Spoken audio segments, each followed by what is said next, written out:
Vous êtes, mesdames et messieurs, sur NCA, la nouvelle chaîne africaine, disponible sur le bouquet Canal Plus Afrique, Canal 573 et en France sur Free, Canal 426. Et bienvenue dans Frontal, votre rendez-vous politique qui vous plonge au cœur de l'actualité politique sur le continent. Je n'ai pas sollicité de troisième mandat, mais je vous le dis, si le peuple me demande un troisième mandat, j'accepterai. Ces deux bouts de phrases prononcés le 6 mai dernier par le président congolais Félix Tshisekedi à l'occasion d'une conférence de presse à Kinshasa lèvent le doute et dissipent tout suspense, si suspense il y avait, quant à ce qu'il pense d'un éventuel troisième mandat. C'est donc désormais sûr, le président Félix Tshisekedi de la RDC est prêt pour un troisième mandat. Mais dans quelles conditions, avec quelle facilité et surtout quels sont les obstacles possibles à un troisième mandat pour le président congolais? 4 invités avec moi pour en parler. Manis Ienda, vous êtes avocat au barreau de Kinshasa, chercheur en droit public, conférencier, un grand soutien. Êtes-vous du président congolais Félix Tshisekedi, membre de l'USN, Union sacrée de la nation? Vous êtes également auteur du livre Mon regard vers la commune. Merci d'avoir accepté notre invitation pour débattre de la question d'un troisième mandat dans votre pays. Papito Chamala, vous êtes le secrétaire exécutif de l'USN, section France. Et vous aussi, vous êtes un soutien, un grand défenseur du président congolais Félix Tshisekedi, de son bilan, et vous êtes totalement engagé dans la réflexion pour un troisième mandat pour le président Félix Tshisekedi. Mais comment comptez-vous l'obtenir? On en parle au cours de cette émission. Merci. Merci d'avoir accepté notre invitation. Patrick Mbamou, vous êtes le président fédéral de la MOUCA section France. C'est une plateforme de l'opposition congolaise présidée par l'opposant Martin et Fayoulou. Vous êtes par ailleurs le secrétaire exécutif de l'ECID, engagement de la citoyenneté. Engagement pour la citoyenneté et le développement. Merci d'avoir accepté notre invitation. Vous êtes vent debout contre toute modification de la Constitution, tout changement. Et je voudrais rajouter aussi de la Constitution. Je travaille comme chargé d'affaires au service patrimoine, ingénierie et études dans un grand groupe, le groupe NG. Donc la RDC aura besoin de ces dignes enfants. Absolument. Pour rehausser le blason qu'elle a perdu depuis des décennies. Ah bon, vous pensez que votre pays a perdu donc son blason, mais on va en parler au cours de cette émission. Merci, je l'ai dit, vous êtes opposé à tout changement de constitution, donc à tout troisième mandat. À un éventuel troisième mandat pour le président congolais, mais on en parle. On en parle au cours de cette émission. Et la question du troisième mandat n'est pas que politique, elle est aussi une question de droit. Brice Nzamba, vous êtes avocat au barreau de Paris, analyste politique. C'est donc à juste titre que je vous ai invité. Est-ce que l'article 220, du moins, quelles sont les possibilités qu'offre l'article 220 de la Constitution congolaise par rapport à la question d'un troisième mandat? On en parle au cours de cette émission. Merci, maître. Merci, mon cher Richard. D'avoir accepté notre invitation. On commence par vous, monsieur Ienda. Vous êtes enseignant-chercheur à l'université de Kinshasa. Commençons par le bout. Comment comptez-vous obtenir le troisième mandat dans votre pays, la RDC?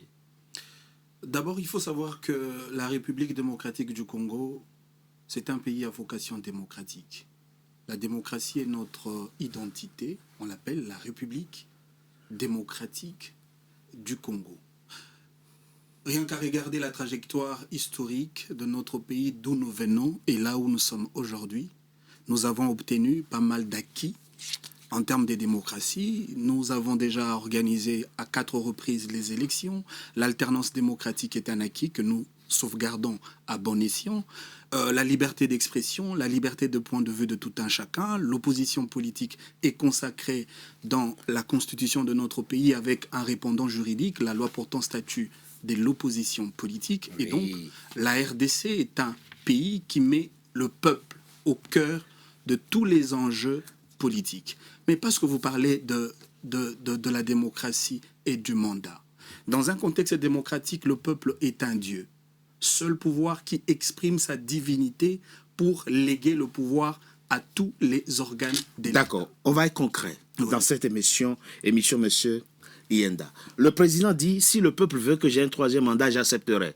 Comment doit-on s'imaginer l'expression de la volonté du peuple qui voudrait que le président ait un troisième mandat? Comment on doit s'imaginer? Quand il dit, si le peuple veut, ça va se passer comment? Par des manifestations populaires? Comment se l'imaginer? Je vous ai dit que dans un contexte démocratique, le peuple est un dieu. Ça, on a compris. C'est lui qui a donné le mandat au président de la République. Oui.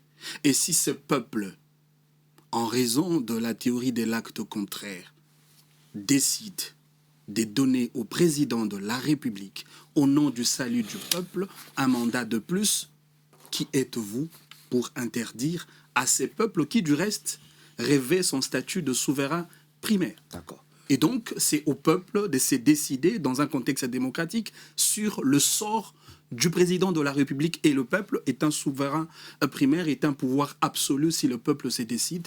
Je pense qu'il n'y a pas de débat autour de ça. De façon concrète, vous pouvez apporter d'autres éléments de réponse par rapport à ma question. On ne va pas faire un référendum pour demander aux Congolais, est-ce que vous voulez que le président ait un troisième mandat, n'est-ce pas? Parce que quand le président dit, si le peuple veut que je fasse un troisième mandat, j'accepterai. Comment on doit comprendre ça? Comment le peuple va-t-il vouloir qu'il fasse un troisième mandat? Tout est clair et signifié par Maître Yannick. Manix, je peux dire.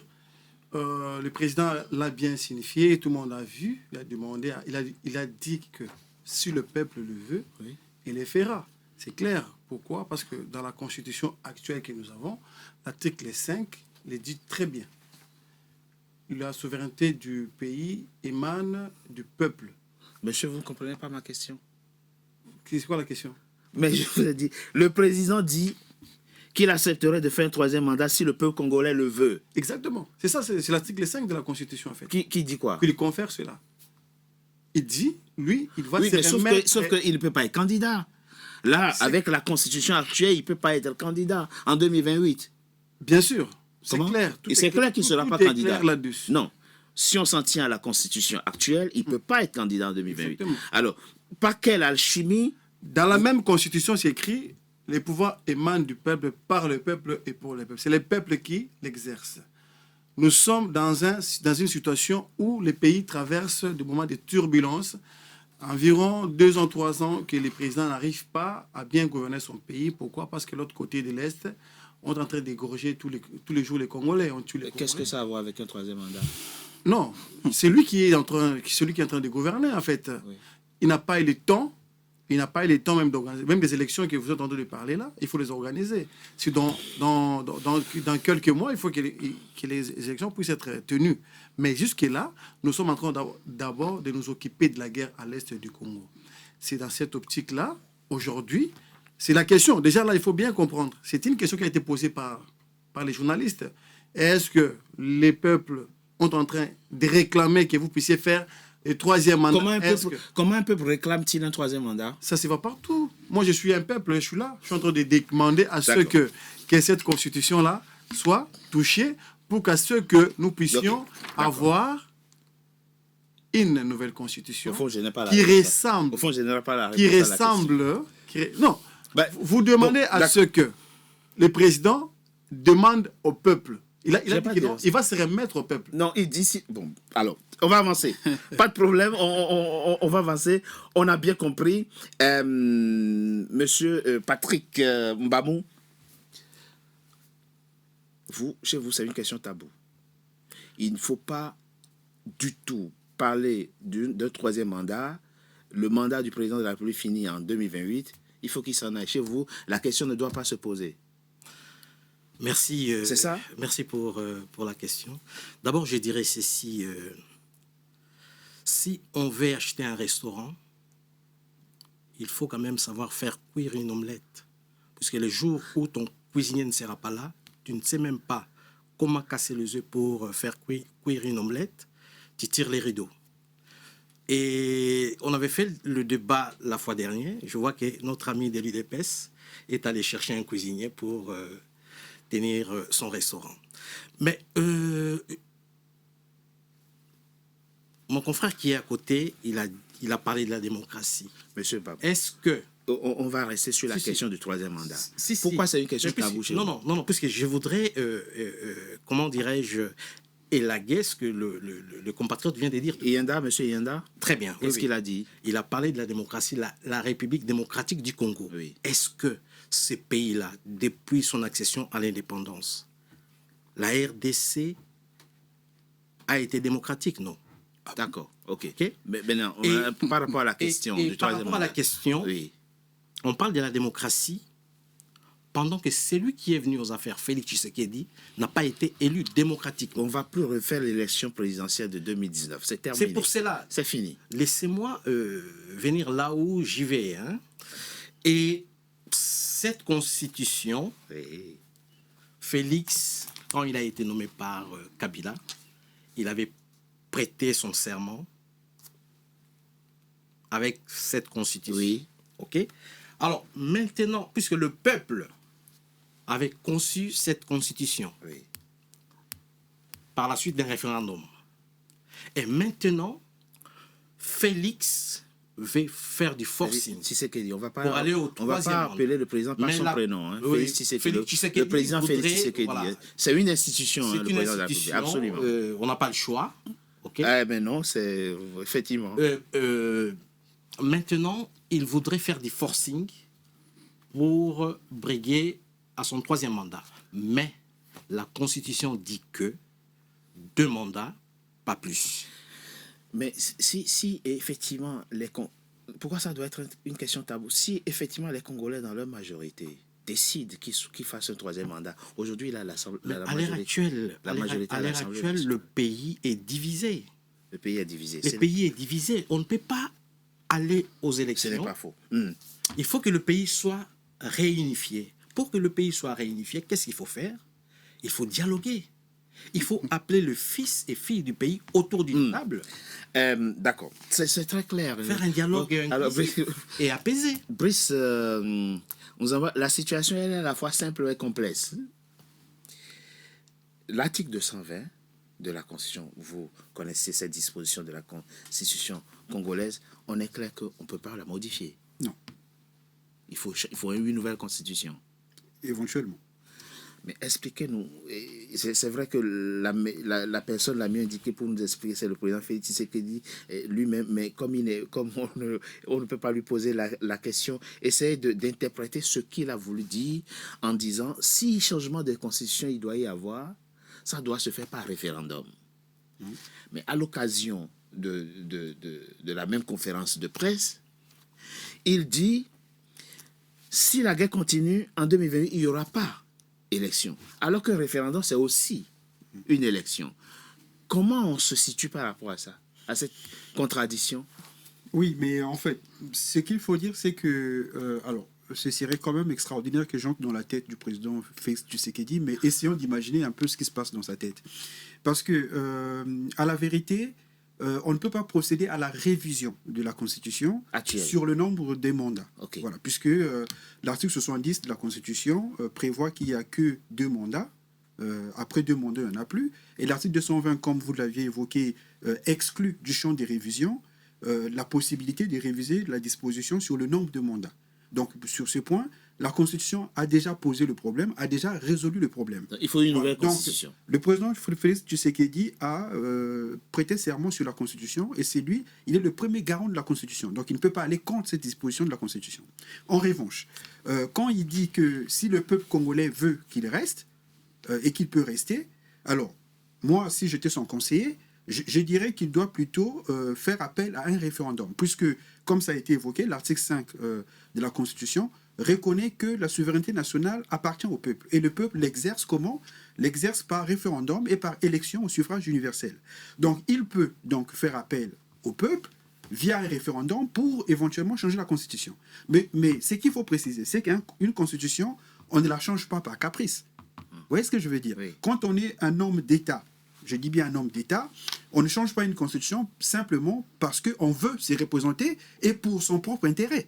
Vous voyez? Parce que une constitution, on la change quand il y a des raisons objectives liées au fonctionnement des institutions, liées à l'évolution sociologiques au sein du pays qui exigent qu'on change la Constitution. Mais on ne change pas une Constitution au profit d'une personne. Au profit d'une personne, fût-elle un chef d'État. Vous voyez? Parce qu'en France, je prends un exemple concret, en France, quand le général de Gaulle a voulu changer la Constitution de la 4e vers la 5e, ce n'était pas pour un nouveau mandat. C'est vrai. C'était parce que la 4e République, il y avait ce qu'on appelait le régime des partis politiques. C'est ça. Donc il y avait tellement de changements de majorité au sein de l'Assemblée, ce qui rendait l'exécutif instable, donc impropre à gouverner. Et puis il y avait la crise de la décolonisation. Tous ces éléments objectifs ont voulu que le président de Gaulle puisse changer la Constitution pour passer de la 4e vers la 5e, vers un système institutionnel plus stable. Vous voyez? Donc quand on est un homme d'État, on ne change pas une Constitution pour ses intérêts personnels. On change une Constitution pour répondre à des problèmes objectifs qui se posent au fonctionnement des institutions. Donc moi, je suis plutôt perplexe parce que je pense, pour répondre à votre question, sur le principe, est-ce qu'on peut changer de constitution? Oui, on peut. Mais on change la constitution pour des raisons objectives. Effectivement, puisque vous évoquez le cas du général de Gaulle, on se souvient de ça, fameuse fois, le président de la République doit être déçu des partis politiques. Hein, et le discours de Maître Nzamba est totalement clair et nous pose deux réalités sur la table. La première question, c'est pourquoi on change? Pourquoi va-t-on changer une constitution? On ne change pas une constitution au profit d'une personne, mais il faut qu'il y ait des raisons objectives, dit le maître. La volonté générale, il faut que ça impacte, du moins, il faut que ce soit vraiment une demande sociologique, politique, institutionnelle. Pour résoudre un problème institutionnel. Pour résoudre un problème institutionnel, pas pour qu'une personne profite d'un autre mandat. Et le deuxième élément, c'est la question de l'organisation pratique d'un référendum. Au moment où on est en train de faire cette émission, est-ce que vous pourrez nous expliquer comment le président entend résoudre cette contradiction qui consiste à dire il y aura une nouvelle constitution et cette nouvelle constitution sera adoptée par référendum? En même temps, et s'il y a la guerre en 2028, je ne ferai pas d'élection. Quand on sait que les deux réalités traduisent donc qu'on appelle le peuple, qu'on appelle l'appel du peuple aux urnes. D'abord, je commence par le premier compartiment de la question. Oui. Autour de la nécessité du changement de la Constitution. Oui. C'est en cela que je suis d'accord avec Maître parce qu'il a rendu le débat beaucoup plus intéressant, un débat de contenu au-delà du débat de la forme. Au-delà du débat de la forme. Il a dit qu'il faut qu'il y ait de choses importantes pour que la Constitution soit changée. Je suis d'accord. Je vous donne un cas le plus patent. Dans notre Constitution du 18 février 2006, on reconnaît au président de la République son statut des présidents de la République, justiciable devant la Cour constitutionnelle qui est son juge pénal. Mais en même temps, la même Constitution donne au président de la République la latitude de choisir 3 membres qui composent la Cour constitutionnelle et de l'autre côté, vous avez les parlements qui choisissent les 3 autres en raison de 2 venant de l'Assemblée nationale du Sénat. Il n'y a pas de haute cour de justice chez vous?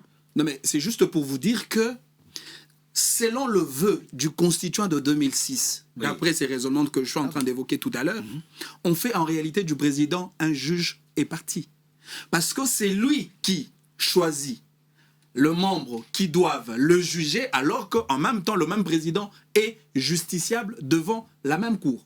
D'où une matière bien qu'intangible, mais qui nécessite quand même un changement autour de la question. Sauf si j'ai mal compris, les juges constitutionnels congolais, comme les juges constitutionnels dans les autres pays du continent, jugent de la constitutionnalité, enfin, de la conformité à la constitution des actes du président de la République. Non, s'il vous plaît.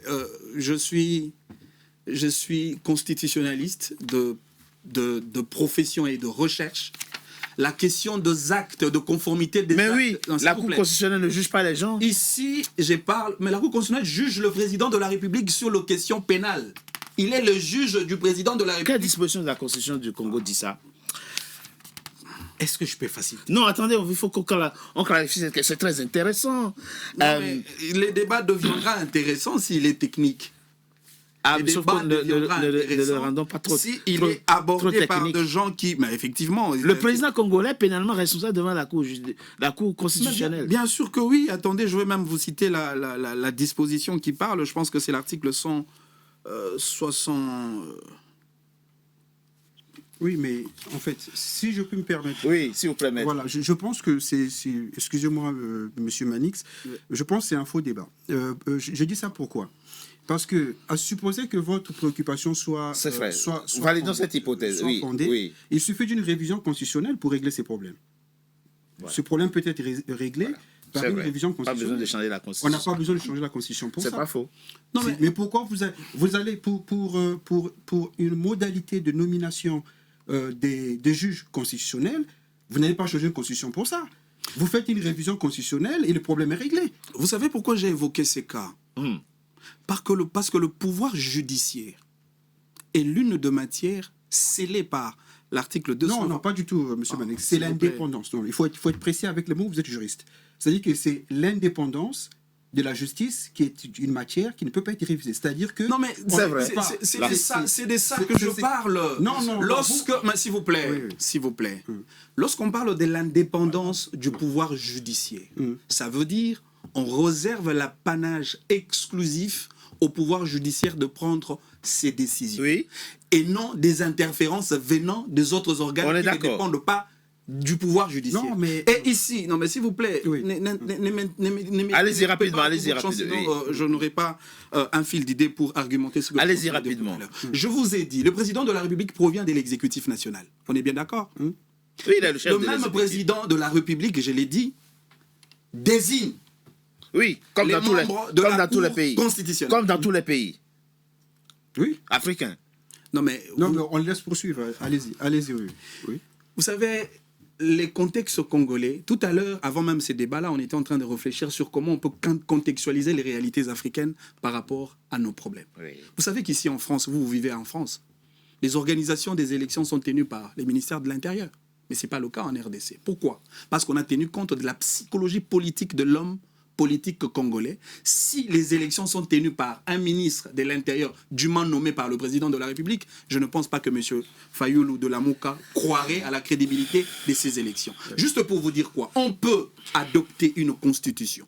On peut confectionner une constitution à la taille, non seulement de Congolais que nous sommes, mais aussi à la mentalité et aux réalités sociales. Monsieur Yenda, la question de base, à laquelle nous voulions répondre, c'est pourquoi changer de constitution? Quelles sont les raisons objectives qui motivent aujourd'hui un changement de constitution Tout à l'heure, RDC? j'étais en train de vous évoquer une des raisons. Oui, mais on vous a dit ce que vous évoquez là, on n'a pas besoin de changer de constitution. Et j'évoque une deuxième raison. S'il vous plaît, oui. Sur le pluralisme politique. Oui, s'il vous plaît. Sur le pluralisme politique. Une de matière scellée par l'article 220 de la Constitution. Oui. Regardez le paysage politique congolais. Oui. Avec ces multipartismes irrationnels qui ne se fondent pas sur l'idéologie politique. Vous prenez un parti comme l'SID, un parti de social-démocratie, le PPRD, et je dirais même l'UDPS. Maintenant la question, sur quoi l'SID, l'UDPS et le PPRD s'opposent? Ils s'opposent à quoi? Ils s'opposent soit autour du nom Félix Tshisekedi, sans qu'il y ait des paradigmes liés à la question de l'idéologie. Oui, mais ça pose de prendre une loi pour régler ça. Non, mais c'est une matière intangible. D'accord, mais ça pose aujourd'hui quel problème institutionnel? En fait, vous dénaturez les articles de la Constitution, monsieur Manix. Vous dénaturez. Parce que l'article 220 rend intangible l'indépendance de la justice et la circonstance que le président de la République ait le droit de nommer 3 membres de la Cour constitutionnelle ne porte pas atteinte à l'indépendance sur le principe de la justice, puisqu'il y a d'autres autorités qui nomment aussi les juges. Je vous ai laissé prospérer, s'il vous plaît. Non, mais apparemment, la parole était mienne. Non, mais le problème, c'est que... Non, laissons mettre finir. Voilà, ça veut dire que déjà sur ce point-là, on n'a pas besoin, parce que le problème de l'indépendance ne se pose pas par la seule circonstance que le chef d'État désigne 3 de tous les membres qui doivent être désignés. Voilà, ça c'est subjectif. Votre raisonnement, il n'est pas objectif, il est subjectif. Parce que vous partez du principe que les juges les 3 juges vont imposer leur volonté aux autres. C'est pas possible. Mais vous avez évoqué tout à l'heure l'aspect des dysfonctionnements des institutions. Je vous donne Je vous donne juste un aspect. Quel aspect? Rapidement. Au fait, la Cour est composée de 9 membres. Oui. 3 choisis par le président de la République. 3 de l'Assemblée nationale et 3 de la société civile. Encore que le Parlement est ça, c'est un autre débat. De la majorité. Oui, d'accord, oui. Or, les décisions prises au niveau de la Cour constitutionnelle sont prises par le principe, en raison du principe de la majorité au niveau de la Cour. C'est-à-dire, déjà, le président de la République a ses 3 juges désignés par lui, avec les 3 autres juges choisis par sa majorité au Parlement.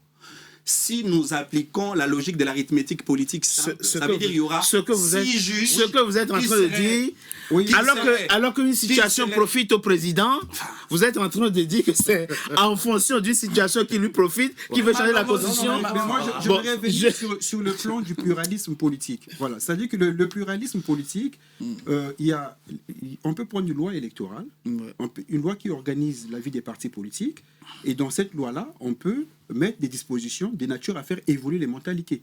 Non, toute loi organique qui organise les élections sont de lois frappées par un contrôle de conformité à la Constitution. Je propose. Ce sont des démembrements de la Constitution. Oui, mais c'est pour que le pluralisme soit respecté. Je propose qu'on marque une courte pause. Vous aurez la parole pour répondre par rapport aux différents éléments évoqués. On marque une courte pause, on se retrouve dans quelques secondes pour la deuxième partie de notre émission. Tout de suite. NCA, désormais sur Free. Après son intégration au bouquet Canal+ Afrique, Canal 9 et Canal 573, NCA poursuit son développement et vient d'intégrer le célèbre bouquet Free TV, Canal 426. La chaîne panafricaine renforce ainsi son ancrage aussi bien en Afrique que hors d'Afrique. Le développement de NCA, c'est vous, nos téléspectateurs à travers le monde. NCA, la chaîne panafricaine de référence.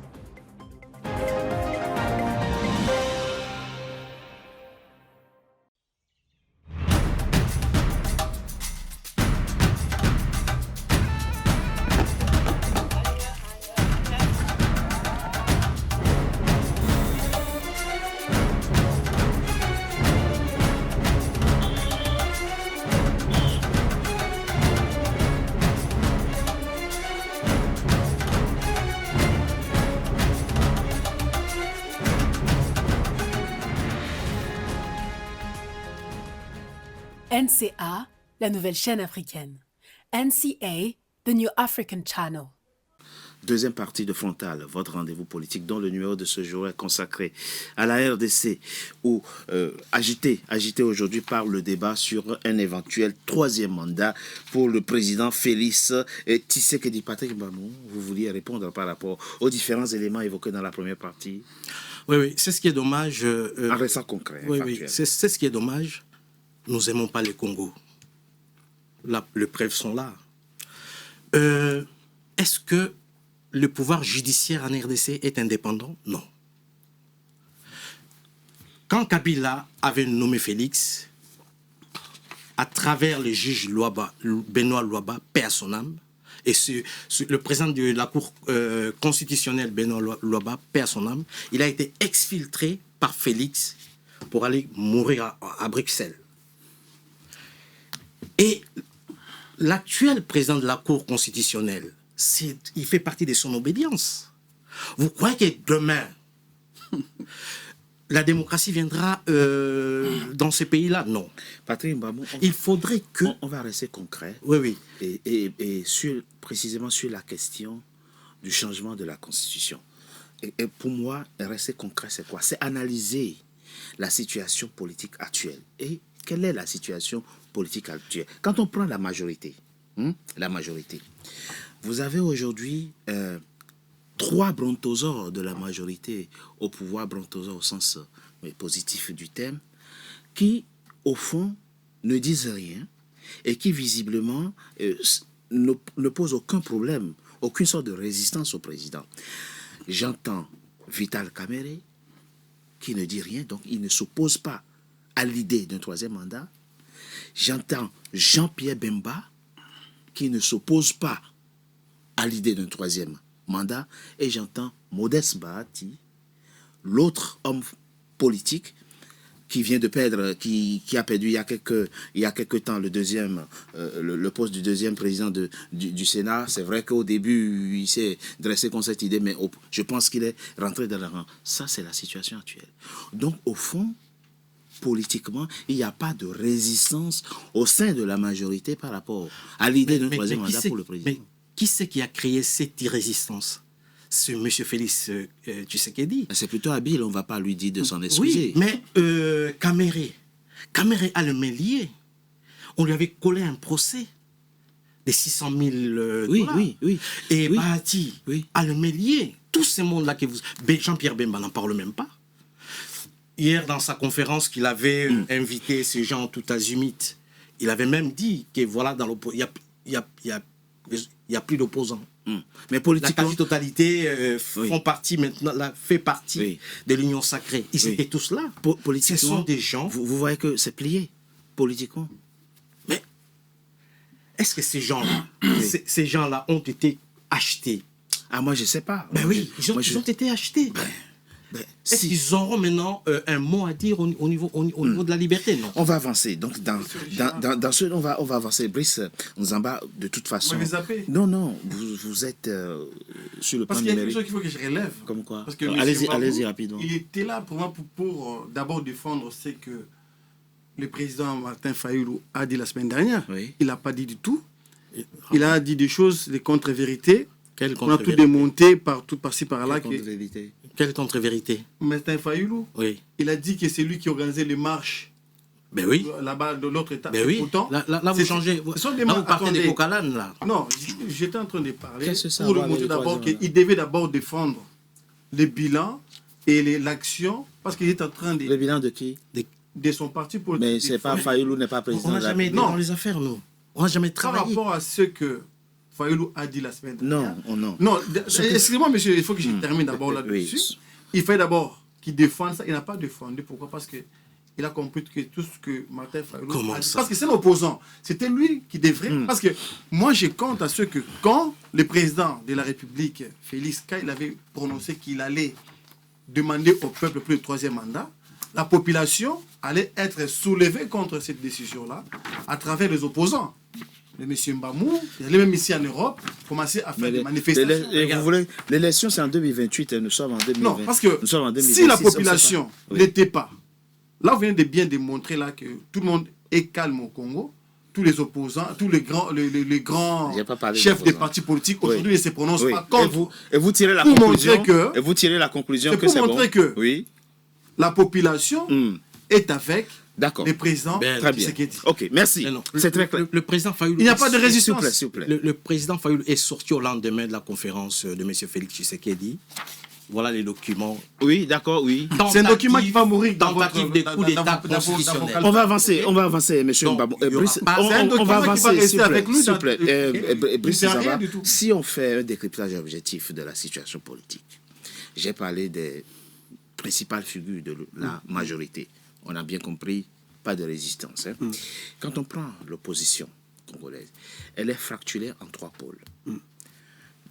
Le premier pôle qui est le pôle armé, M23, ADC, etc., qui aujourd'hui sont en train de sévir dans le Kivu, mais le président reste calme à Kinshasa. Et puis vous avez le pôle en exil, le pôle de l'opposition en exil, Joseph Kabila et Moïse Katumbi. À l'intérieur, on a Martin Fayulu. Faible.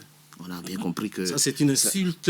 S'il vous plaît, vous avez entendu ce qu'il dit? Il est faible. Vous avez ce langage-là facile. Non, il est faible. Fayulu, c'est pas... il est faible, non? Il est seul à se battre. Monsieur, s'il vous plaît, on va avancer. Mais si tu n'as pas la population de toi... Et Martin Fayulu et Delis Sanga sont aujourd'hui les deux principales figure de l'opposition. Et Jean-Marc Abound aussi. Jean-Marc Abound, bien sûr, Jean-Marc Abound, bien entendu. Jean-Marc Abound. Donc, ils n'ont pas de population. Ces trois-là, Martin Fayulu, Delis Sanga et Jean-Marc Abound, qui sont à l'intérieur, Moïse Katumbi en exil et Joseph Kabila, au fond, il a un boulevard devant lui, le président. Exactement. Oui, en fait, je pense que la politique, c'est une question de manœuvre, en fait. Donc, on ne peut pas reprocher au président Félix Tshisekedi de manœuvrer. Maintenant, une force qui est en mouvement et qui ne trouve aucune opposition égale ou supérieure, elle continue son expansion. C'est une loi physique. Vous voyez, donc, si en face, vous n'avez pas une opposition qui est organisée pour mobiliser la population, pour que la population s'oppose à cette velléité de changement de constitution, la manœuvre du président Tshisekedi va se poursuivre et va aboutir à ce qu'il veut. Donc la politique, c'est une question de manœuvre. Ce n'est pas que des velléités. Les velléités, ce sont des volontés qui ne se manifestent pas par une réalité objective. Maître, voilà, on ne manœuvre pas. Laissez-moi terminer. On ne manœuvre pas en tuant. Il est décidé. Oui, mais c'est à vous de vous organiser. Ne fait qu'enterrer. Oui, mais c'est à vous de vous organiser. Pendant que nous luttons démocratiquement, oui. Le pouvoir actuel s'organise avec deux machettes. Oui, mais vous organisez-vous. Mais organisez-vous. Alors, des machettes pour tuer. Alors, monsieur Mbambo, vous l'avez dit dans la première partie de l'émission, on est revenu un peu sur l'histoire politique de votre pays. Au fond, est-ce que c'est vraiment une situation nouvelle? En 2016, qu'est-ce qui a fait que Joseph Kabila, que nous citons aujourd'hui comme président, parce qu'il n'y a pas des sous pour organiser des élections, il a fait des années au pouvoir sans avoir organisé des élections. Est-ce que c'est une situation nouvelle finalement? Parce que le président dit, tant qu'il y a la guerre au Kivu, je ne ferai pas d'élection. Mais qu'est-ce qui nous a divisés? C'est Félix qui nous a divisés. Oui, mais vous, qu'est-ce que vous faites?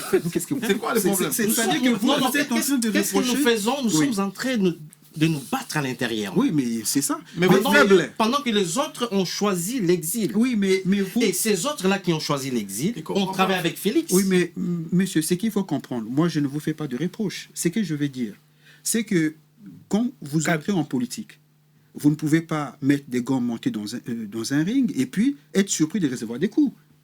C'est la politique. On prend les armes, c'est ça? Mais non. Ah non, c'est pas ce qu'il dit. C'est pas ce qu'il dit. Il faut être créatif. Il faut être inventif et vous dire que par rapport à la situation telle qu'elle se présente, quels sont les modes efficaces qu'on peut utiliser sans sombrer dans la violence armée pour pouvoir constituer un rapport de force efficace. Il faut être créatif. Nous préparons le peuple.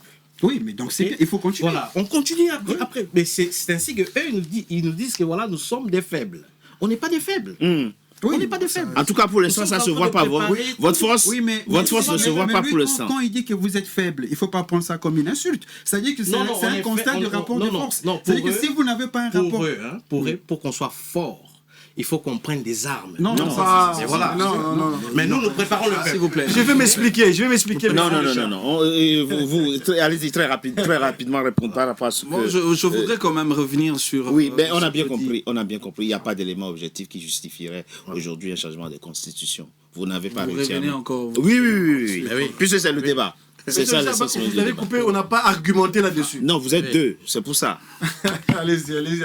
Les débats du changement de la Constitution, je suis très habitué à le faire et je pouvais bien le faire si seulement... Non, pas dans ce contexte-là, cher ami. Cher ami de l'ECD, on ne peut pas vouloir de la démocratie sans être un démocrate.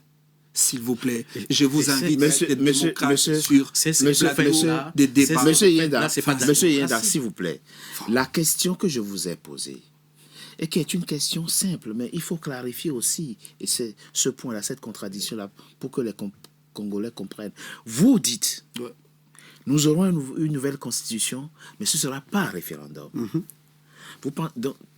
Entre-temps, la guerre aura fini dans le Kivu, puisque dans le même temps vous dites, tant qu'il y aura la guerre dans le Kivu, nous ne ferons pas d'élection. J'ai vraiment l'impression qu'on est en train de... Et s'il n'en a aujourd'hui... Non, s'il vous plaît. S'il vous plaît.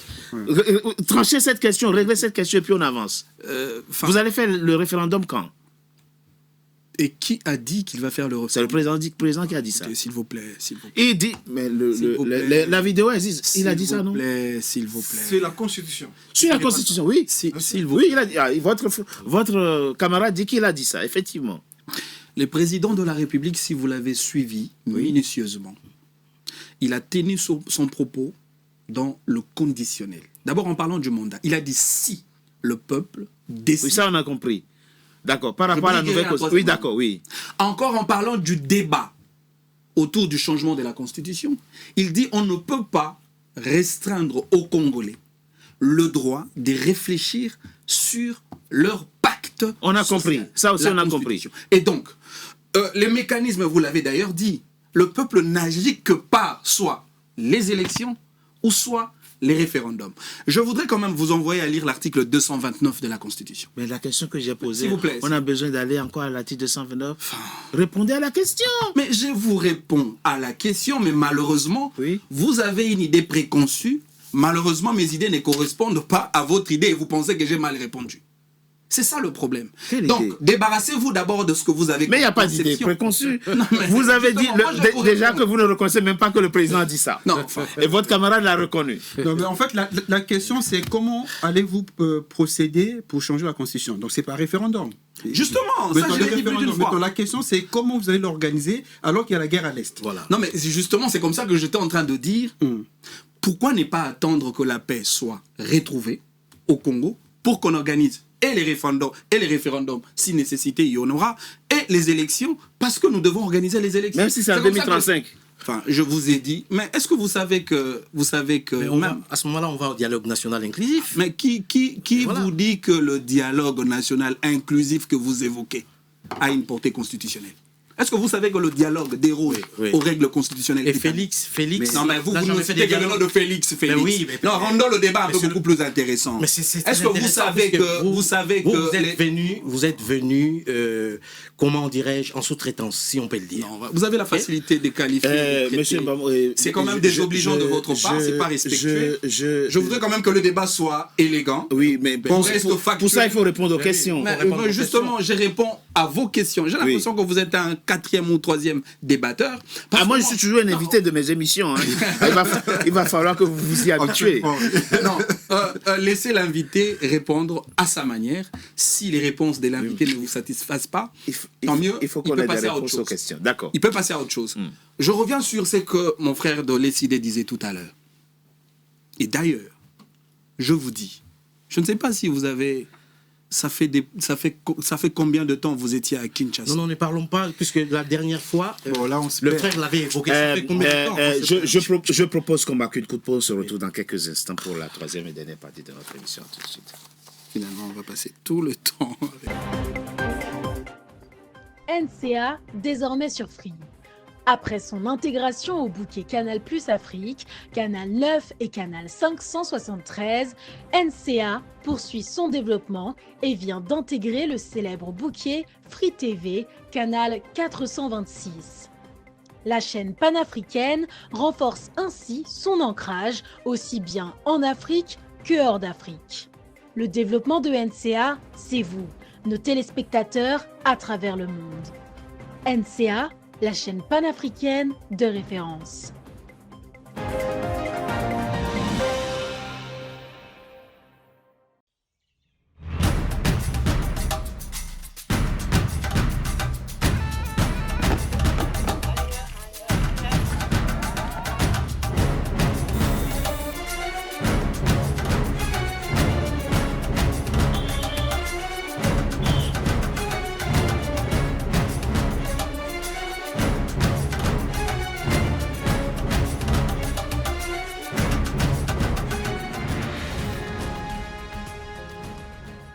NCA, la nouvelle chaîne africaine.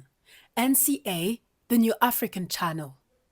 3e et dernière partie de Frontal. Le numéro de ce jour est consacré à la RDC qui connaît aujourd'hui un débat, celui d'un éventuel 3e mandat pour le président congolais Félix Tshisekedi. Maître Mzaba, le débat que nous menons au sujet de la RDC, au fond, transcende la RDC. La question du respect de la Constitution, la question des rendez-vous électoraux, c'est une question qui transcende la RDC. La question principale que nous pouvons aborder dans cette émission, c'est pourquoi à chaque fois que quelqu'un dans l'opposition qui se bat pour des principes démocratiques et qui prend le pouvoir, il reproduit exactement la même chose que ce qu'il a combattu. Dans ma petite expérience de journaliste, j'ai vu Alpha Condé en Guinée, opposant comme président. J'ai vu Macky Sall, opposant président. J'ai vu Adama Barrow. La CEDEAO a failli faire la guerre en Gambie en 2016 pour chasser Yahya Jammeh du pouvoir, qui venait de faire 22 ans. Si cette guerre avait eu lieu, des Africains, des soldats seraient morts pour la démocratie en Gambie. Et le démocrate nous est venu de Londres, et là, il est candidat pour un 3e mandat le 5 décembre prochain. Pourquoi cette question de rapport au mandat est devenue si compliquée, Maître Nzamba? Alors, moi, je pense que le problème qu'on a en Afrique, ou du moins à une certaine partie de l'Afrique, c'est un problème d'hommes. C'est un problème d'hommes. Voilà. C'est pas parce que pour qu'il y ait démocratie, il faut qu'il y ait des démocrates. Bon, mais les démocrates, ce sont lesquels? Ce sont des personnes qui placent les principes et les valeurs au-dessus de leurs propres besoins personnels ou de leurs propres ambitions personnelles et des petites ambitions mesquines. Vous voyez? Parce que quand vous êtes dans un État, dans un pays, vous avez des institutions, vous avez la forme républicaine de l'État, oui. Vous avez tous ces éléments qui forment votre État, donc les principes démocratiques, qu'il est nécessaire de respecter, de faire respecter. Le problème que nous, on a, c'est que nous avons des hommes politiques qui, à la vérité... Pas tous, hein.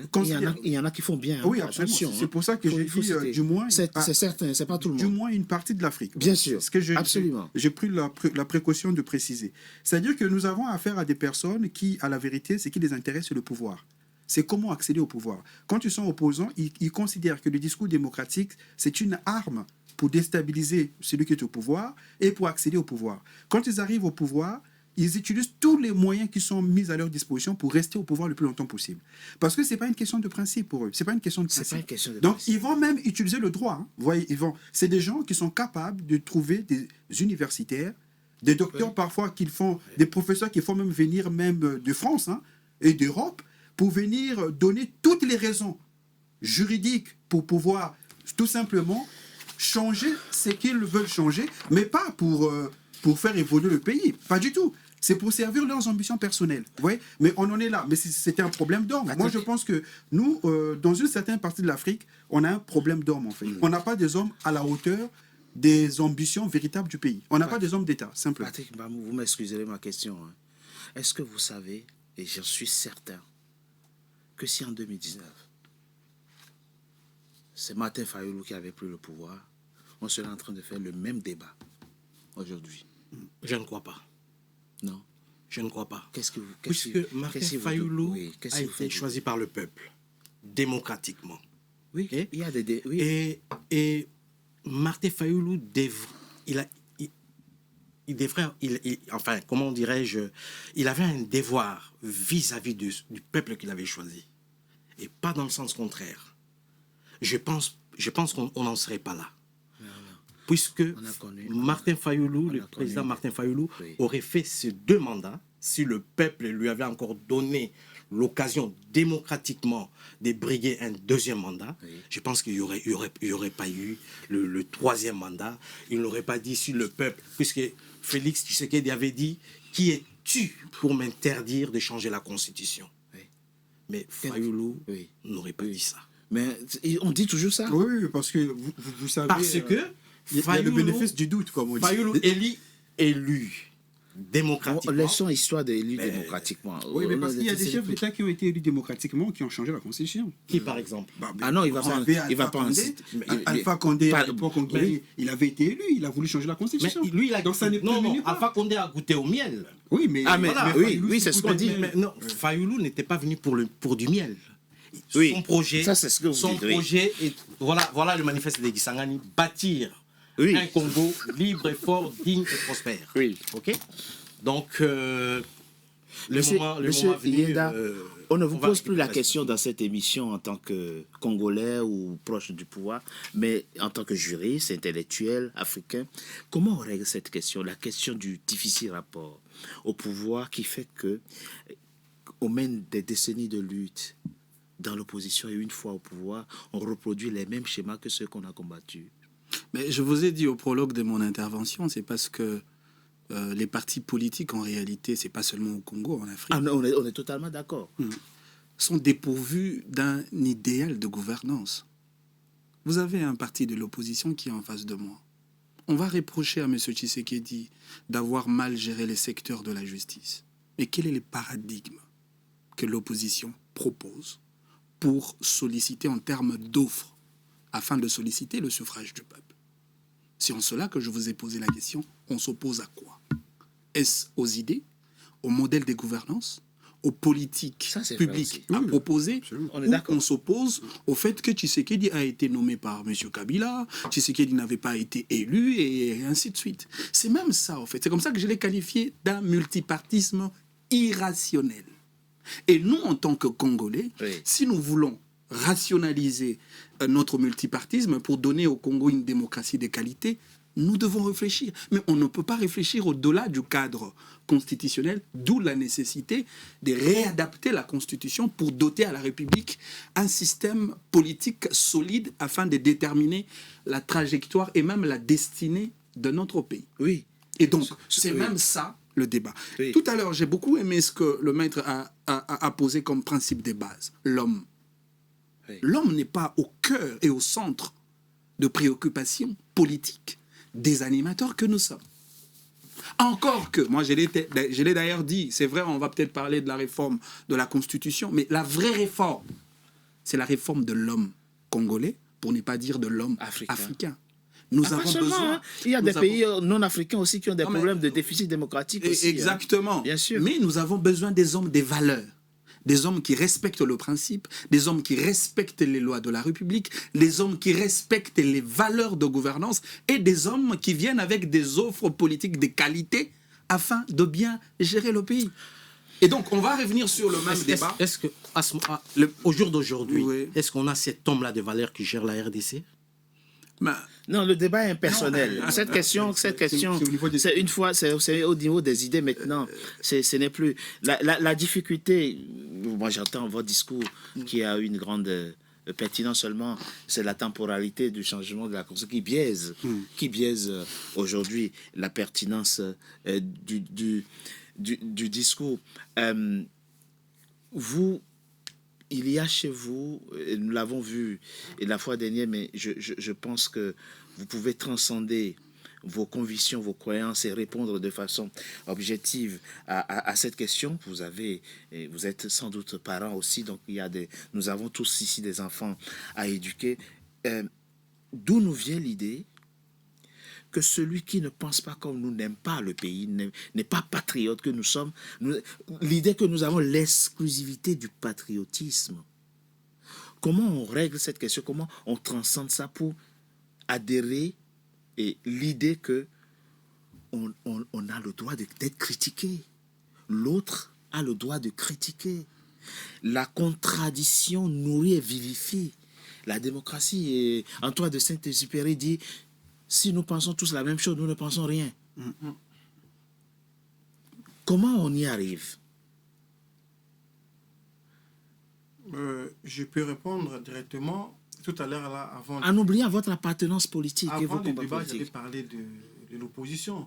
Oui. On parlait de l'opposition. Aujourd'hui, dans la classe, même ici en France aussi, nous le voyons, si vous ne partagez pas, sous cela, il s'est dit il est de l'opposition, directement, il est opposant systématique, en fait. Vous voyez?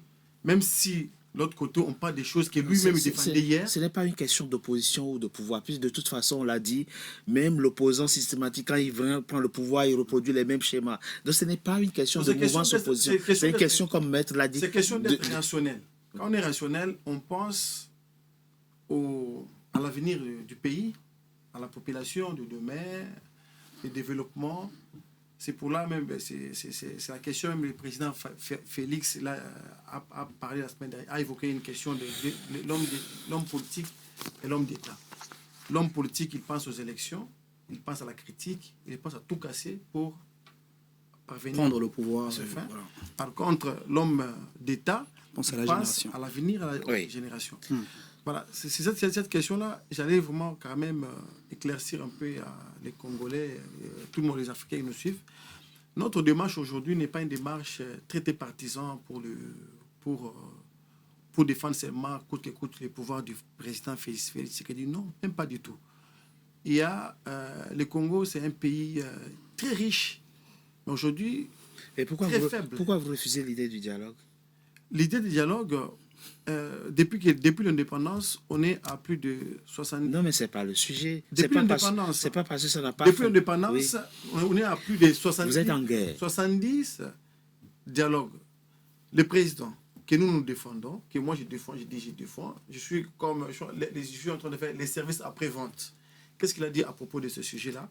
Il a dit, le dialogue, on va les convoquer aujourd'hui. Oui. Est-ce que vous pensez que si nous nous mettons avec les Congolais, sur place ici, nous parlons, est-ce que la guerre à l'Est va terminer? On ne sait pas. Comment ça? En fait, quels sont les mécanismes? Dès qu'on rassemble, on prend M. Mbamou, on prend M. X, à Kinshasa, on se met ensemble avec les... Mais il faut les écouter déjà. Avec les partis politiques des Senko, on met tous ensemble.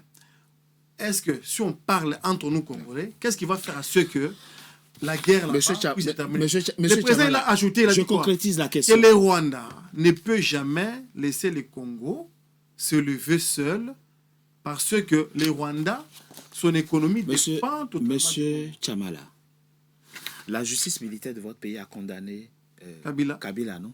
Ah, moi, oui. Parce que vous lui reprochez d'être d'intelligence avec le M23. Exactement. Mais dans ce cas, Kabila, il a des partisans en RDC, il y a des Congolais qui sont des partisans de Joseph Kabila, n'est-ce pas? Vous savez pourquoi Kabila a été poursuivi? Non, on le sait, je sais pourquoi il a été... Il faut d'abord savoir pourquoi il est condamné. Je sais. Mais c'est comme un slogan aujourd'hui. Non, on a connaît. Mais pourquoi il a été condamné? C'est ça le problème. Kabila, les griefs qui sont représente des Congolais aussi.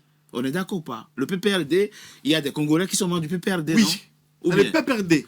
Mais bon. Kabila... Pourquoi excluez-vous alors l'idée d'un dialogue qui pourrait rassembler autour d'une même table PPRD et tout ce qu'il y a comme formation? Monsieur Richard, je viens de vous dire que ça fait plus de 70 dialogues depuis qu'on a... Mais d'ailleurs, le président Tshisekedi n'a jamais refusé les dialogues, monsieur. Il n'a jamais refusé les dialogues. Par contre, il a posé le principe autour d'un dialogue inclusif et un dialogue qui met au cœur de tous les échanges le peuple. Le président a dit oui, dialogue. Mais qui raconte ça? Au Congo, justement. Il a dit oui, dialogue, mais un dialogue qui doit être conforme. Mais qu'il invite. Il y a des Congolais qui sont contre cette idée. Personne n'est contre cette idée. Mais alors, ne dites pas que le pouvoir n'a pas accepté le dialogue. Le président de la République a toujours été flexible pour le dialogue, mais un dialogue qui doit respecter un certain nombre de principes. Vous parlez des Fayulu. Est-ce qu'il y a quelqu'un qui a bénéficié d'un échange aussi étroit avec le président de la République dans l'opposition? Ah non, si ce n'est pas Martin Fayulu. Très bien, on avance. Monsieur Mbamou, Maître Nzamba, vous n'allez peut-être pas être d'accord avec moi. Pour une fois, et si au fond, ce qui est véritablement en jeu, c'est les principes même de la démocratie tels que pensés par les penseurs, les théoriciens et normatifs de la démocratie. Parce qu'au fond, un match où véritablement, on peut compter au bout des doigts les pays où ça fonctionne. Oui, mais... Vous prenez une grande démocratie, entre guillemets, comme les États-Unis aujourd'hui. Donald Trump, il gouverne sans compte pouvoir. Il a la Cour suprême pour lui, la Chambre des représentants pour lui, le Sénat pour lui. Il n'y a que quelques organisations de la société civile qui font office de compte pouvoir. Et la presse. Et la presse, bien sûr. Mais à part ça, il ne gouverne pas décret. Il fait ce qu'il veut tous les matins. Qui se lève, l'idée qu'il y a... Parce qu'il a le droit de le faire. Il a le droit de le faire. Est-ce que, et je ne parlerai même pas du pays où on vit, on a vu ce qui s'est passé en 2005, le peuple a dit nous ne voulons pas le traité constitutionnel. Oui, ils sont passés en congrès, oui. Jean-Marie, Jean-François Copé nous a expliqué, ils n'ont rien compris, on ne l'a pas bien expliqué, et on connaît la suite. Et puis, l'Assemblée s'est réunie en congrès à Versailles. Au fond, à part quelques pays scandinaves, au fond, oui. Je sais que vous peut-être... Oui, mais en fait... Mais il faut poser la question. Non, mais la question, elle mérite d'être posée, 1000 fois d'être posée. Mais en fait, à mon avis, il n'y a pas de modèle démocratique universel. Il n'y en a pas. En revanche, les principes démocratiques sont les mêmes. Mais le modèle, il n'y a pas de modèle démocratique universel. C'est-à-dire que la démocratie telle qu'elle fonctionne aux États-Unis n'est pas la démocratie telle qu'elle fonctionne en Allemagne. Ce n'est pas le même modèle. C'est vrai.